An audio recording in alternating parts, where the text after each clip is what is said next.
Hello and welcome to From the South. I'm Alejandra Garcia from teleSUR Studios in Caracas, Venezuela. We begin with the news and we begin with a breaking news. U.S. President Joe Biden lifts a state sponsor of terrorism designation for Cuba, part of deal to free prisoners. The Biden administration on Tuesday is notifying Congress of its intent to lift the U.S. designation of Cuba as a state sponsor of terrorism.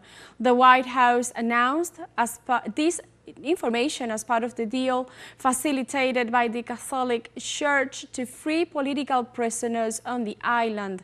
Senior U.S. administration officials who previewed the announcement on the condition of anonymity said many dozens of prisoners and other considered by the U.S. Would be released by the end of the Biden administration at noon on January 20th. This is what the statement said.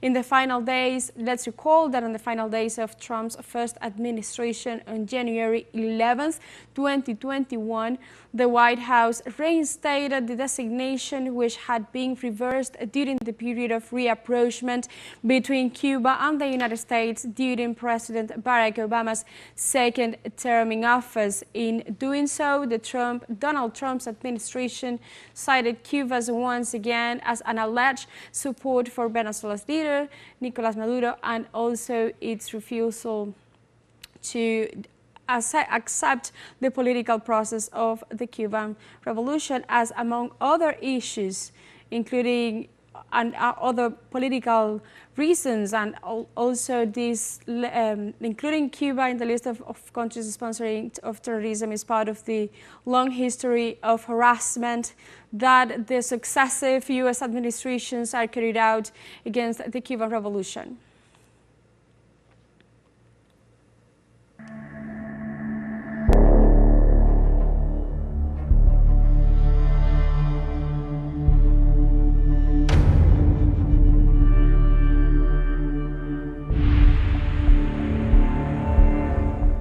In Doha, Qatar, representatives of both Israel and Palestine are going through the latest stage of negotiations in which it is estimated they swap hostages and sign a ceasefire agreement. Official sources announced significant breakthroughs lately. Therefore, experts said Israel and Palestine are likely to reach an agreement on Tuesday. The spokesperson of both sides have been holding talks for a ceasefire in 3 stages. Authorities revealed the ceasefire has not been reached due to an obstacle they haven't detailed. Meanwhile, Gazans in the Strip are getting every day more exhausted as a result of daily Israeli offensive, remaining skeptical because they have already experienced similar situations before that end in disappointing failure. The Yemeni army struck major Israeli targets on the occupied Palestinian territories. The aforesaid army issued a communique to confirm it, detailing that 4 unmanned Yemeni aircraft hit several vital Israeli positions in the Jaffa region. Earlier, the Yemeni forces mounted an operation against the Israeli Ministry of War Affairs. In this regard, the Yemeni military reaffirmed that they will continue their military incursions against Tel Aviv until the end of the occupation and the lifting of the siege imposed on Gaza.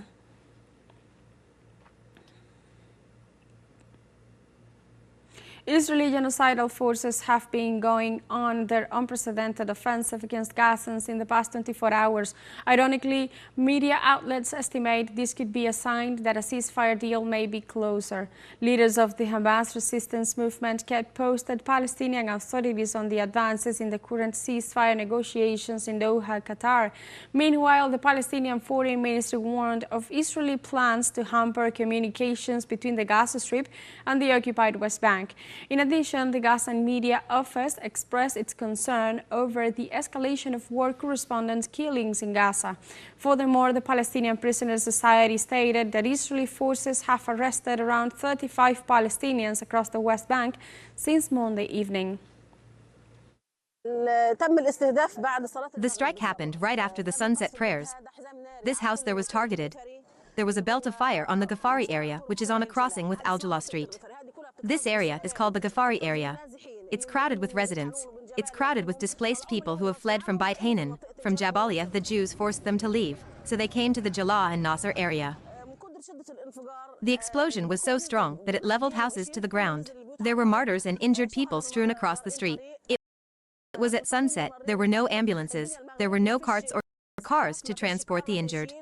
The injured were bleeding out on the streets, and when the ambulances arrived, most of them had already died. And now we have a short break coming up, but first remember you can join us on TikTok at teleSUR English, where you'll find news in different formats, news updates and more. We'll be right back, stay with us.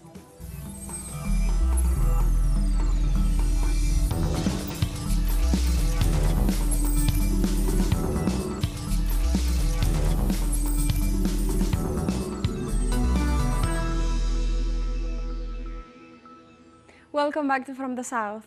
In Venezuela, the National Assembly had a meeting on Tuesday following the summons to political parties to designate the 2025 electoral timetable.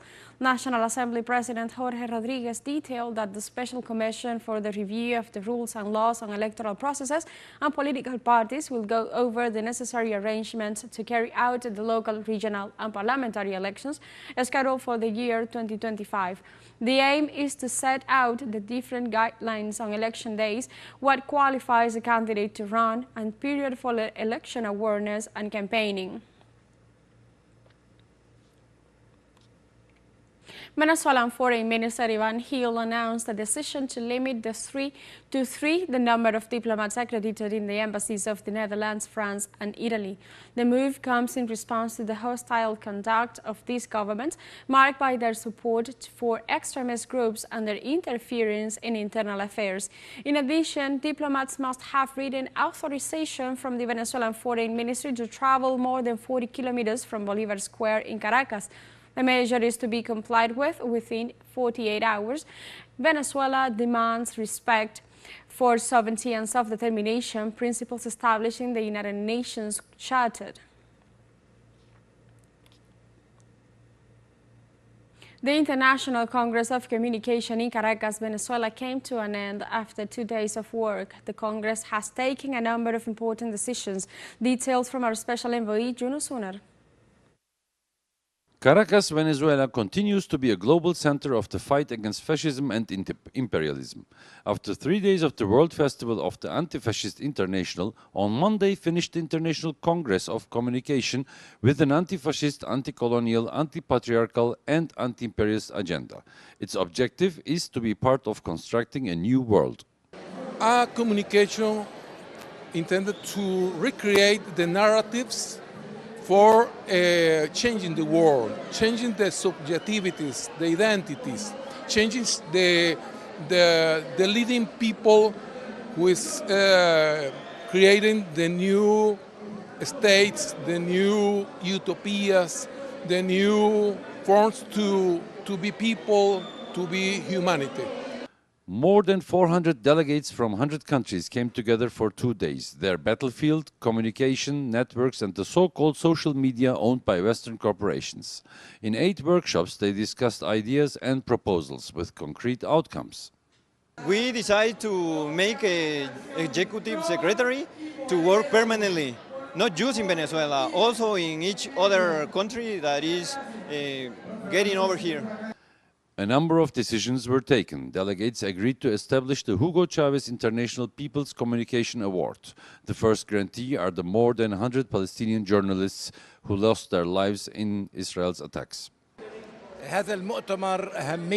Imperialism's walls cannot be an obstacle against the communication and development of the peoples that love independence, peace, and justice. This Congress is a beacon and a window for us. Creating the network of the networks established was a permanent secretariat within the International University of Communication, an international team of researchers, and the plan of action for the creation of media content. Media institutions will consolidate their relations within what delegates called the network of the networks, globally. As you know, Islamic resistance comes from other nature. Latin American socialism, the other one. But when these people that try actually are trying hard to fight against imperialism come under or unite themselves under a unique flag of. Several speakers spoke about coordinating the effort with China and Russia. Delegates from the latter have already ideas. Russia has his own experience to struggle with fake news on political level, on society level. We can propose a project of laws for any countries how to work with fake news. In her closing remarks, the rector of the International University of Communications, Tania Diaz, said the Congress was a step further to complete Simón Bolívar's dream. In communications, the liberator's vision is now beginning to embrace the entire world. Yunus Soner, teleSUR, Caracas, Venezuela.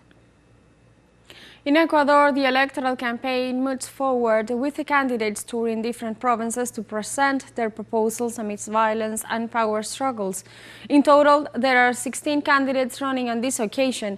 All of them are using social media to try to win votes by appealing to local needs as well as to national challenges. The campaign has been marked by the brutal murder of 4 children after a military operation and the ongoing controversy between President Daniel Noboa and his vice president Veronica Abad, in addition to the murder of Arenillas Mayor Ever Pons, which led Noboa to retake the presidency after he asked for a 3-day leave of absence.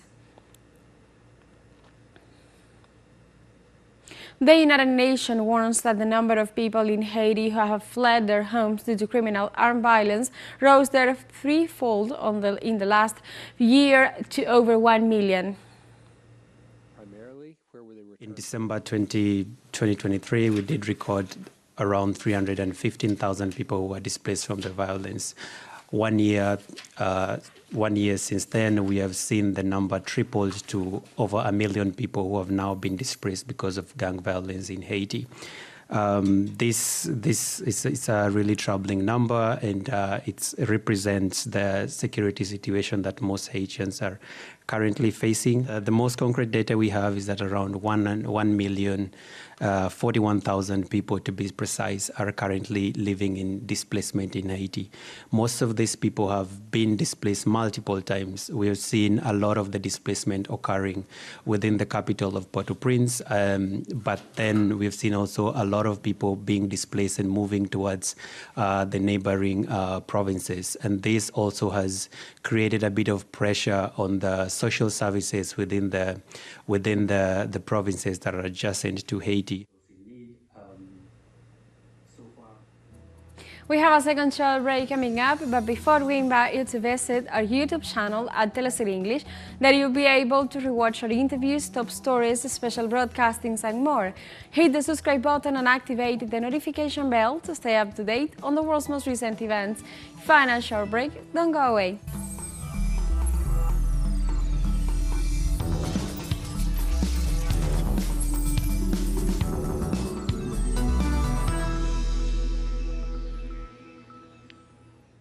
Welcome back to From the South. The Russian government accused the United States and Ukraine of planning terrorist attacks aimed at destroying the European Union's energy security. Russian Foreign Minister Sergei Lavrov warned that Washington and Kyiv are not only planning but have carried out attacks on the Nord Stream and Turkish Stream gas pipelines in an unconscionable manner. The diplomat affirmed that the United States seeks to eliminate any kind of competition in all sectors, and in this case, the energy area is no exception. On Tuesday, the Russian Defense Ministry reported that the Ukrainian armed forces attempted to attack with drones the compressor station that supplies gas to Turkey and southeastern European countries through the Turkish Stream. The United States does not need any kind of rival in any sectors, starting with the energy sector, where they shamelessly allow terrorist acts to destroy the basis of the energy welfare of the European Union, where they encourage their Ukrainian followers to repeat what they did to the Nord Stream and take the Turkish Stream out of service. sacar del funcionamiento al Turkish street. The Russian Federation will sign a comprehensive strategic partnership agreement with the Islamic Republic of Iran. Kremlin spokesperson Dmitry Peskov attached importance to the agreement ahead of the visit of Iranian President Masoud Pezeshkian, who will meet his Russian counterpart Vladimir Putin on January 17th. On the meeting, the heads of state are expected to debate on broadening bilateral cooperation in the fields of trade, investment, transport, logistics and culture. The Russian diplomat indicated that after signing the agreement, both presidents will make statements to the media. South Korean President Yoon Suk-yeol failed to attend the first hearing on his impeachment trial before the Constitutional Court on Tuesday. The first hearing in the court proceedings to determine whether or not Yoon's impeachment is final ended just 4 minutes after it began due to the absence of the defendant. The Constitutional Court is scheduled to hold a new hearing on January 16th, to which Yoon Suk-yeol was summoned again, although the legal body has the power to proceed without the defendant's presence. The South Korean president's lawyers had already said that he was not planning to attend the first hearing due to concerns about his personal safety after a failed arrest attempt. Health authorities in Sierra Leone declared a state of emergency after the country reported its second case of Mpox in less than 4 days. The health ministry said neither case had known recent contact with infected animals or other sick individuals. Only the first case involved recent travel, limited to the airport town of Lungi in the northern Port of Loco district. Both patients are receiving treatment at the hospital in the capital, Freetown. Mpox was first identified by scientists in 1958 when outbreaks of pox-like disease in monkeys occurred. In 2022, the virus was confirmed to spread via sex for the first time and triggered outbreaks in more than 70 countries across the world that had not previously reported Mpox. On Tuesday, the Angolan Health Ministry reported that the death toll from a cholera outbreak rose to 19, and there are 283 confirmed cases in the northern coast. Authorities estimate that this outbreak started on December 31st, 2024, with a patient who developed symptoms of vomiting and diarrhea. Health authorities added that of the active cases, 129 are men and 154 are women between the ages of 2 and 73 years old. Most of the cases are centered in the municipality of Cacuaco, where 33 people have been admitted to hospital centers.